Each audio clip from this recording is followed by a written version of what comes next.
Okay. I literally can't believe I misspelled part. Alright guys, welcome back to more Monster Hunter Freedom. I do look a little different than I did the last time because I have this nice new weapon. I want to go ahead and show you my loadout, my equipment. I did change a bunch of it. I upgraded the Iron Sword a little bit. I think you already saw that. This is the Great Serpent Blade. This is just like the Velocidrome Great Sword.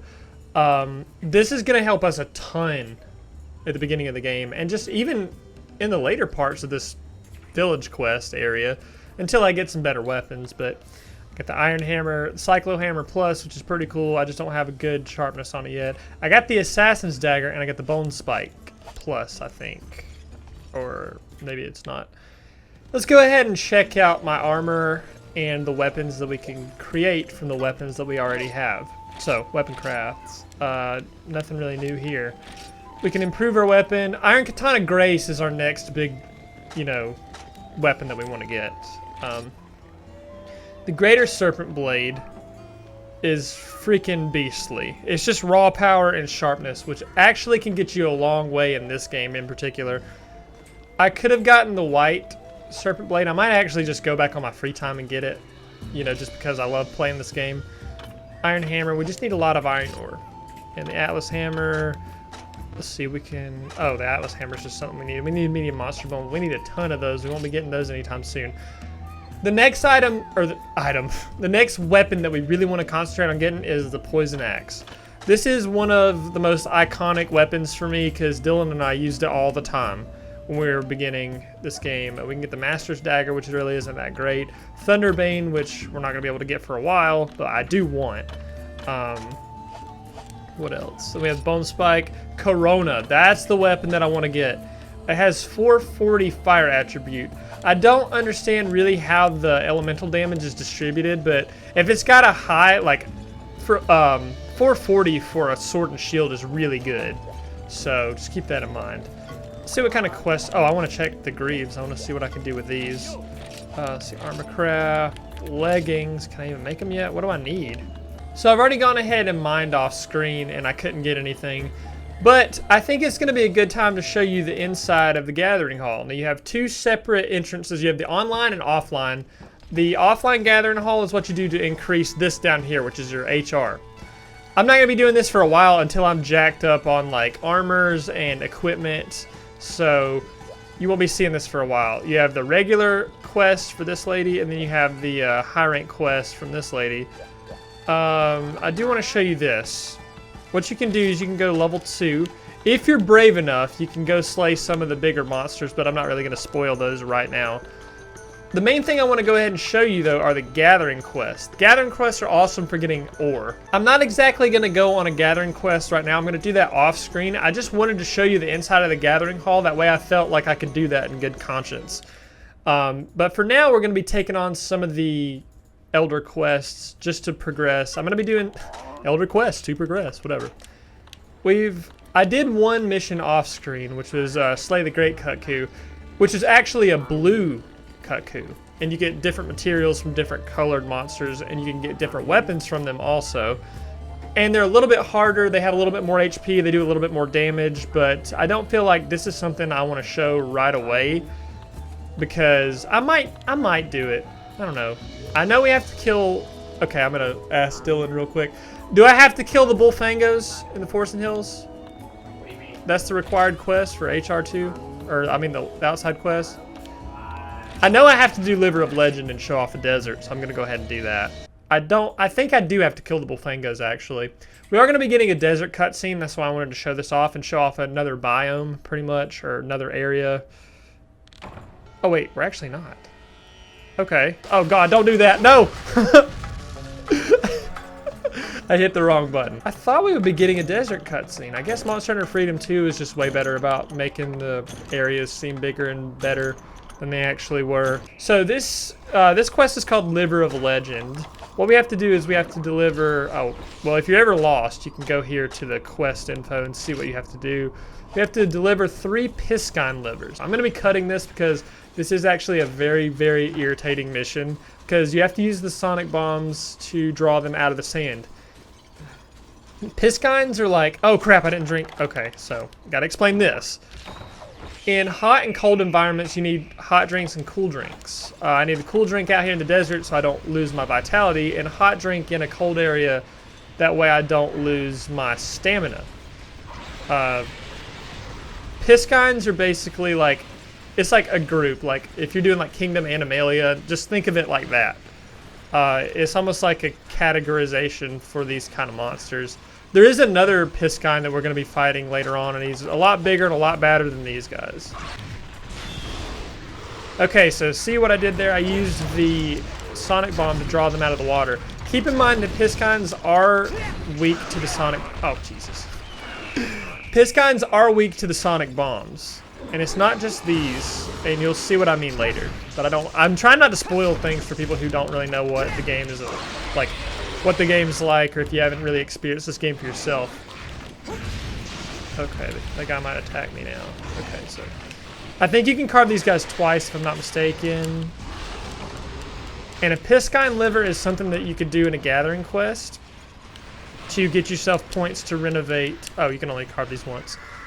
You can get Piscine livers to renovate your Poke Farm, and it just counts for the points. So, also one thing you can note is that when you get these guys weak enough, their fins will go down, and that's... Sometimes you can notice when a monster is dying, even if they're smaller monsters. I think each and every monster, besides like Velociprey, shows signs of weakness. So, I'm going to go ahead and pretty much cut the rest of this because you know pretty much everything that's going to happen. Alright, so I got all the Piscine livers that I needed. I'm going to go ahead and drop them off.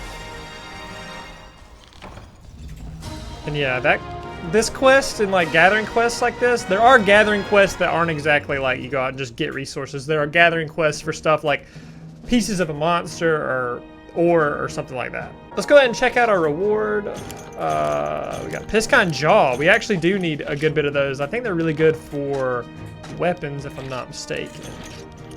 I am kind of afraid because I think I do have to do the Bullfango mission. Okay guys, so I am going to do the Bullfango mission just because I do believe I need to do it. I'll show you bits and pieces of it, but I'm not going to show you the whole thing because literally it's just killing Bullfangos. But I do want to introduce Bullfangos to you as my least favorite enemy in the entire game. Even giant monsters or anything like that. Like, they don't even freaking compare to Bullfango. Like, maybe Vespiquen are slightly more annoying, but I just feel like the placement of the Bullfango and where they show up, like, it's just, it puts it that much more over the edge for me, and I just can't stand them. Okay, I think we're going to be running into some here. Yeah, these are the Bullfango. Bullfango are freaking relentless. They don't give a crap about you or your family, and they will just destroy every part of you. So you know how they charge like that? Yeah, whenever you're fighting a big monster, they can pretty much gang up on you like that and hit you out of freaking nowhere. Not only that, they do a pretty decent amount of damage for just being a small enemy. And they're so annoying, especially when they get like 2 or 3 of them and you're fighting a big monster. There's one area in particular that will happen, and we are going to be going over that. I'm just so glad I have a great sword. Oh, Jesus. Like, that's a pretty reasonable, or not reasonable, but like a pretty crazy amount of damage just for like a sub-enemy. We do want to get Bullfango pelts. We might get lucky and get a Bullfango head, which if we do, we can get a really funny piece of armor. But that's pretty much it. I do want to show you one other place that the Bullfango can ruin your life. Yep, they show up here, especially when you're fighting a very, very flagship, or very important flagship monster of the series, which if you're unfamiliar with that, I'm not going to spoil it right away, but my God, trust me, it's the worst. God, like, see, like, where did you even freaking come from? Like, you can't tell with this camera. Okay, so we've already defeated 5, thank God. I do want to carve these guys to make sure I get some good stuff. Bullfango pelts are necessary, too, for some pieces of armor and stuff. And another one, like, he just came out of nowhere. Like, he literally just spawned out of freaking... Oh, my God. They're They're everywhere! Jesus, help! God! They're so annoying. They can gang up on you so quickly, too. It's just ridiculous. Okay, he's dead. Can I at least carve one? If you don't carve a monster fast enough, their corpse will disappear. And especially the smaller monsters like Velociprey and Bullfango, if you leave them for like 30 seconds, I think they disappear. Or it's around that time. So just keep that in mind when you're trying to get resources because they can disappear very quickly. We're almost done with this mission anyways. Yes! I hate this mission, but I think we have to do it. Like, I'm pretty sure it's required. Sometimes one of the things I don't like about Monster Hunter is the fact that these really crappy missions are required to advance the village quests. Like I said before, in Monster Hunter for the PS2, you had to do all of them. It didn't matter. You had to do literally all of them. So Monster Hunter Freedom is a little bit more gracious when it comes to that. Oh, we do have the urgent quest now. So I told you we had to do that. Oh, this one is the land shark. Okay, let me go ahead and prepare for this. All right, so I've made the preparations that I needed to make, and we're gonna go ahead and do an urgent quest, which I did not expect in this episode. Honest to God, I did not expect we were gonna get this far. I feel like I am gonna have to cut a ton, so this will be a nice way to end the episode off. All right, so we've gotten my character prepared, and I think there's gonna be a cutscene as soon as we go into Zone 2. Oh, nope. It might be Zone 5. Okay, yeah, you do get a cutscene. I was like, that would be really, really weird if that didn't happen. Okay, so this is one of the iconic ones that they put in that little trailer that I put in the first episode. That is such an iconic thing for me.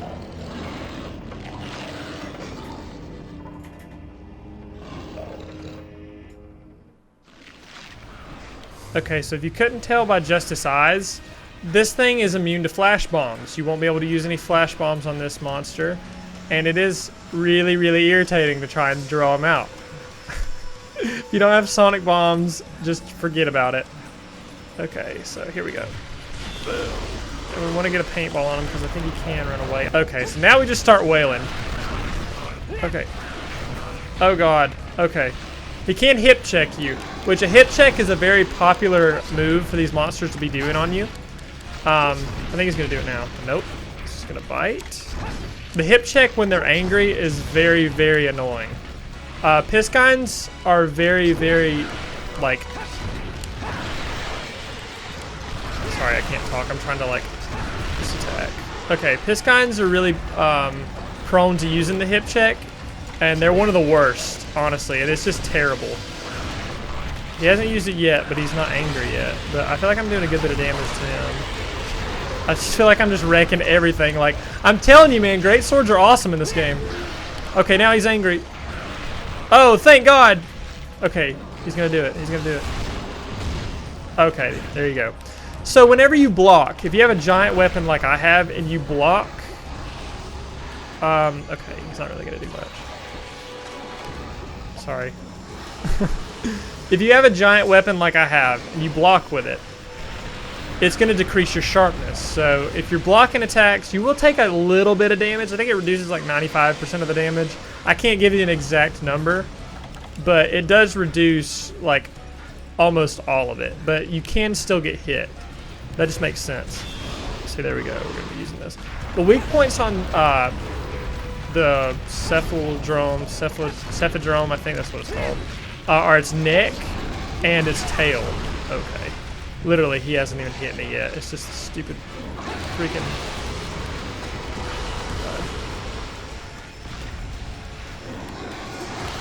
Luckily, this monster is very easy to heal against. I guess heal against. He does have some very exploitable weaknesses. Like I said, his neck and his tail are very, like, weak spots. See, his fin's already down, so he's going to be leaving to a healing zone, which is zone 3, I believe. So we're going to use this nice little invention called a Farcaster. Farcasters are amazing. Pretty much what they do is they send you to the base from any zone that you're in. And I knew I was going to need one because I knew he was going to go to this zone. When monsters get weak enough, they'll go to zones and they'll rest and they'll fall asleep. And they'll heal themselves. But you can't exploit this. I want to see if I can get him to fall asleep. I don't think I can. He might just be awake. Okay, yeah. He didn't really have time to... Oh, wait, he is. Okay. Okay. Okay, so when a monster falls asleep, you can do a couple things. You could hit it on its weak... Oh, okay, okay. You can kill it. You can hit it on its weak spot, and it'll do, like, massive damage. If you do, for example, like I was doing there, if you hit it on the tail with a weapon like I did, it's going to do a crap ton of damage since it was asleep, pretty much because you just catch it off guard. You can also use barrel bombs. There are large barrel bombs. I think you can get large barrel bomb plus or like extra large barrel bomb or something like that. Maybe. I don't remember off the top of my head. But you can. I just want to kill these cats because I hate them so much. They can steal your items and just really piss you off. But you can actually use barrel bombs to do massive damage while they're asleep. So it is a good thing if you're struggling on a monster, if they're falling asleep, you can just go and attack them and knock them out while they're vulnerable. So another thing that I do want to mention is that if a monster, if you're like attacking a monster's legs, for example, their legs will eventually get weak and give out, and you can knock them over or stun them. That's a good strategy if you're using like dual blades or something, or a weapon like I'm using, like a great sword or something, because you can knock them over easily and get some more damage. I was looking at Dylan. I was going to ask him to see if my advice is helping anybody out there. I hope so. So hopefully, yeah, large monster bone. Okay, that's going to help us a lot. Really, I need fins and scales because his weapons are pretty cool. I think they can actually put you to sleep or paralyze, because I know you can be paralyzed if he like lunges at you and attacks you with his fangs.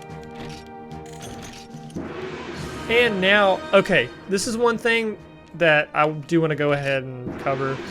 When it shows the length of a monster, you can fight bigger monsters and smaller monsters. Like, there are specific sizes to the monsters, and if you want to fight enough monsters to like pretty much find the biggest and the smallest, you can do that. I think that's a nice subtle little detail that they put in this game. Okay, so we've done pretty much all of these quests that we need to do right now. We've done a lot of quests in the village, and we have a whole lot more quests to do now. We can catch a monster, which we'll be doing next time. Velocidrome Redux. I think, yeah, you slay 2. Bring me eggs. Screw that. We're not doing that. We're not doing the coal mission either. Slay the Genprey, Gendrome, Iaprey, Geitserus, then Werven Egg, and Velociprey Pack. I'm actually going to look up the quests I have to do off screen, the way I don't freaking bore you to tears. Thank you guys for watching. I'll see you guys next time when I have some better armor, better weapons, and we'll be ready for the next set of hunts. So see you guys next time.